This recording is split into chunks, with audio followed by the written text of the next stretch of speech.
Hello friends, I'm again with another session of the anatomy with you. Okay, let's discuss in this session how much a diagram speaks and how much knowledge we can gain just from a single diagram. And single diagram which is under a single heading doesn't have the same information, it also have additional information, and if we are relating this diagram with the words, okay, it's very useful to understand many things in anatomy. Okay, for this I'm using this diagram, that is TS of middle third of the leg, and this TS of the middle third of leg we drawn the tibia and the fibula. As we know, the fibula having an anterior border, and from this anterior border there is an anterior septum is arising. Okay, then there is a posterior border and the posterior septum is arising there. This is the posterior septum and muscular septum is arising here. This is the tibia. Tibia having a posterior surface. This complete surface is the posterior surface. Okay, this is representing a longitudinal ridge in the posterior surface of tibia. I want to repeat it again that it is showing a longitudinal ridge in the posterior surface of the tibia, and that is dividing the complete posterior surface into the medial surface and the lateral surface. So this is the interosseous border. This is the interosseous border, and I am drawing a membrane between the two bones, that is the interosseous membrane, interosseous membrane. Okay, now this whole leg is divided into two compartments, the anterior compartment and posterior, and third compartment is the lateral compartment or the peroneal compartment. By the help of these septums, this is interosseous membrane, anterior intermuscular septum, the posterior intermuscular septum is divided into three compartments. That is the number one, the anterior compartment or extensor compartment. Anterior compartment or extensor compartment. This is the posterior compartment. Posterior compartment. And lastly, there is the lateral compartment, also known as peroneal compartment. Peroneal compartment. This is the peroneal compartment. Okay. This was simple information about the TS of leg. Now, how the muscles is arising here, that is important phenomenon. Okay, if I am drawing the muscle of the posterior compartment of leg, as book saying that the muscle of the posterior compartment are divided in three layers, and first and foremost layer is the layer of the superficial muscle, and you can see here the muscle arising. This is the medial side head of that muscle, and this muscle is medial head of the gastrocnemius. The medial head of the gastrocnemius. Okay, I am drawing the another muscle, another head of this muscle, that is known as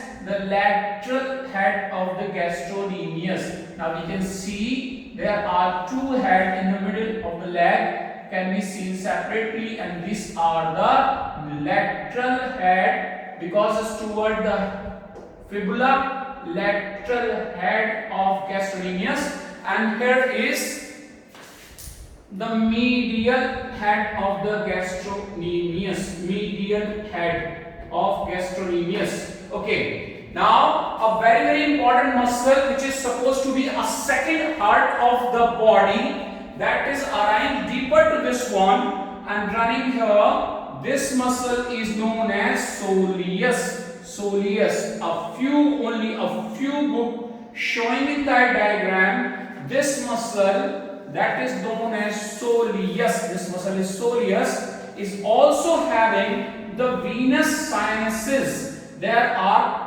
few venous sinuses, and some books are showing these venous sinuses in the fiber of this muscle, that is known as soneus. And so there are the short saphenous vein lying superficial in between two head of the gastrocnemius, a nerve which is cutaneous, that is known as sural nerve, and this is communicating, sending the blood toward the sinuses, and these venous sinuses pushing the blood toward the deeper channel. If there is a thrombosis in these venous sinuses, that can be propelled to the deeper vein, and that condition is known as deep vein thrombosis and may lead to the pulmonary embolus. So this diagram is important because this can show us the muscle fiber of the soleus, and in between the muscle fiber of the soleus there are the deep venous sinuses. The blood circulation is from superficial toward the sinus and propelled into the vein. If I want to draw this vein here, I can draw this vein here, and this is the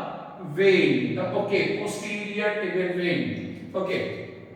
Adjacent to this, we can also draw the artery, posterior tibial artery. One more thing.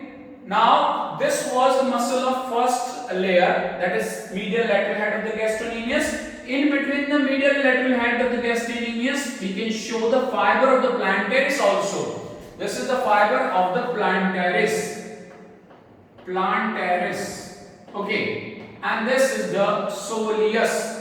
Soleus, having the venous channels and known as the second peripheral heart of the body. This is pushing, or this is creating a force in this venous sinus during contraction and propelling blood to the deep vein. Okay, now third and very important muscle layer is this one, and this is showing the muscle that is arising from the posterior surface of the tibia. This muscle is arising from the posterior surface of the tibia, and that is a very, very important point, that it's arising, this arising just medial to that longitudinal ridge. This is not a border, this is a longitudinal ridge which is dividing the posterior surface. This completely is the posterior surface of the tibia, and this is longitudinal ridge. So, let this medial to the ridge, this muscle is known as flexor digitorum longus. Flexor digitorum longus. Okay. The medial to the ridge, flexor digitorum longus. One more muscle I want to draw here. This one, which is arising the lateral to the ridge. This is lateral to the ridge. Not only lateral to the ridges. In this diagram, you can see this muscle is also arising from the interosseous membrane, as well as partially is also arising from the fibula, and this muscle is known as tibialis posterior. Tibialis posterior, and this diagram showing that this. So in this way, this diagram is showing that what structures are arising below the soleal line from the posterior surface of the tibia. This is the longitudinal ridge of the posterior surface of tibia. So medial to this ridge, the flexor digitorum longus, lateral to this ridge with the interosseous membrane with the fibula also, this giving rise to the tibialis posterior. Now coming toward the fibula, there is different surfaces, and this surface of the tibia is the medial surface, and medial surface giving rise to the first muscle that is known as extensor. Because this is the extensor surface, this giving rise to the extensor digitorum longus. Extensor digitorum longus muscle. Next muscle which is arising from the medial surface is extensor hallucis. Extensor hallucis longus. Extensor hallucis longus. Okay, one more muscle which is supposed to be known as the peroneus, but is not a part of the peroneal compartment. It's not lying here, it's lying here. And in many examinations, the frequently asked question, third muscle which is again in this compartment, this is supposed to be named as the peroneus, but this is not a part of the peroneal compartment. Peroneus tertius. This is peroneus tertius. Okay, now coming to this compartment. In this compartment there is an anterior muscle. This one is known as peroneus brevis. It's a smaller one, and this is known as peroneus brevis. Another muscle which is a larger one on the posterior aspect, this is known as peroneus longus.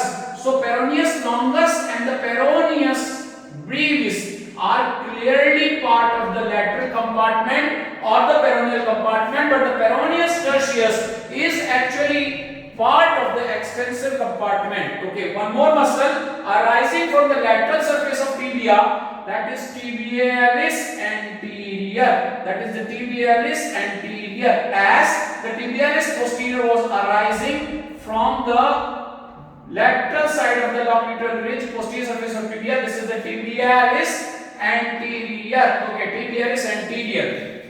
Okay, as we may know that there is a different nerve to this compartment and different artery. The artery for this compartment is known as anterior tibial artery, and nerve for this is known as the peroneal nerve, which is lying here. Superficial peroneal nerve in the lateral compartment. Similarly, there is the tibial nerve in this compartment.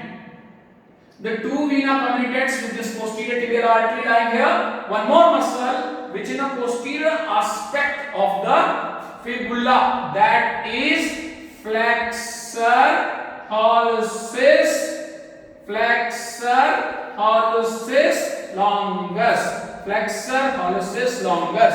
Okay, now I want to say that this diagram is not showing only how many compartments there. Anterior compartment is there, that is having tibialis anterior, the extensor digitorum longus, the extensor hallucis longus, and the peroneus tertius, and its own artery, that is anterior tibial artery, and the another nerve that is known as the peroneal nerve. Similarly, there is a lateral compartment which having a peroneus brevis and peroneus longus, and in between them there is a nerve which is running, that is known as superficial peroneal nerve. Similarly, posterior compartment is divided into three layers. Number one layer, this one having the medial head of gastrocnemius, the lateral head of the gastrocnemius, and plantaris muscle is there. This also having an additional information, the second layer which is formed by the soleus muscle. The soleus muscle is actually second heart. Why second heart? Now we can see here, this is the short saphenous vein, and the blood is going into venous channel by the short saphenous vein and propelled into these deep vein by the help of the soleus. Whenever soleus is contracting, blood is pumped from the superficial to deep, and this is the normal channel of the leg. Okay, if sometime patient is long-term bedridden, there may be static blood will be stabilized into this channel. And Virchow's triangle says if the flow of the blood is interrupted, if the wall of the blood vessel is injured, or the composition of the blood is changed, there will be thrombosis. Not only the thrombosis, this thrombosis will continue with these veins, and these are known as deeper veins. So the condition will be known as deep vein thrombosis. Such patient is bedridden. As soon as the patient starts to walk, this thrombus start to go from the deep veins to popliteal vein to the femoral vein and onwards, and lastly it is entrapped into the right side venous channel and maybe to pulmonary, that may lead to the pulmonary embolism. These venous sinus are indicating why the soleus is known as second heart. Most important information I want to share with you people, that this diagram is also preparing you for the attachment of the bone. If I am saying this is the anterior border, this is the anterior intermuscular septum of the fibula, then the posterior intermuscular septum attached with this surface of the fibula is the medial surface toward this one. This surface is the posterior surface, and this is the lateral surface. Now you can assess the lateral surface of the fibula having attachment of the peroneus brevis, peroneus longus, most of the area by the peroneus longus, but the medial surface gives rise to the extensor digitorum longus, the extensor hallucis, and peroneus tertius. the posterior surface giving rise to the flexor hallucis longus. Okay, one of the most important thing about the tibia is, if we are talking about the tibia below the soleal line attachment, then this clearly indicating that this surface or lateral surface of tibia giving rise to the tibialis anterior. The shin of tibia, this shin of the tibia is cutaneous. Nothing is attached here except the skin. Okay, but the posterior surface, actually this complete is the posterior surface, is divided by this longitudinal ridge, and lateral to the ridge there is origin of flexor digitorum longus, and medial to this there is the tibialis posterior. When we talk about the tibialis posterior in this diagram, that is clearly indicating that tibialis posterior not only arising just from the posterior surface of the tibia, it's also arising from the interosseous membrane, and it's also partially arising from the fibula. This is the information. So this simple diagram is illustrating many clinical aspects. One more thing is there. If you can see here, this is the sural nerve.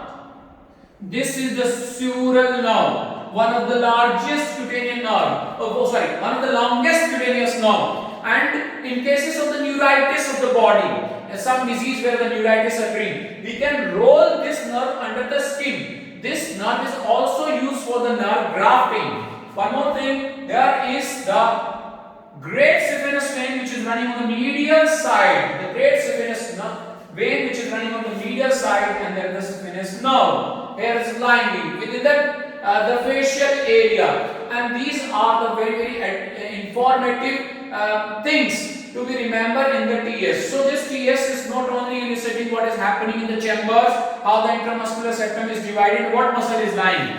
This also giving information that the nerve bundle of the posterior compartment is lying between the second layer and third layer. Between the second layer and third layer. This is also giving information that each compartment having their own nerve and even the artery. The artery for this compartment which is running later on, this is known as peroneal artery. So there is anterior tibial artery, there is the posterior tibial artery and peroneal artery. There is the anterior tibial nerve, there is the posterior, there is the anterior tibial nerve also known as the peroneal nerve. This is the tibial nerve and this is the superficial peroneal nerve. For each compartment the individual nerves are there. This also giving information what is the bony attachment at the middle third of the leg. We are not talking about the soleal line or upper end of the fibula, but it's also giving information how the muscles are attached to bone. And this is my view. Okay, something else can be found out by you people whenever you studying a diagram in more elaborated way, or you are correlating it with the words of the book. So go through the book, see the diagram and correlate, and that means very easy with the help of the diagram when we are working diagram with the words.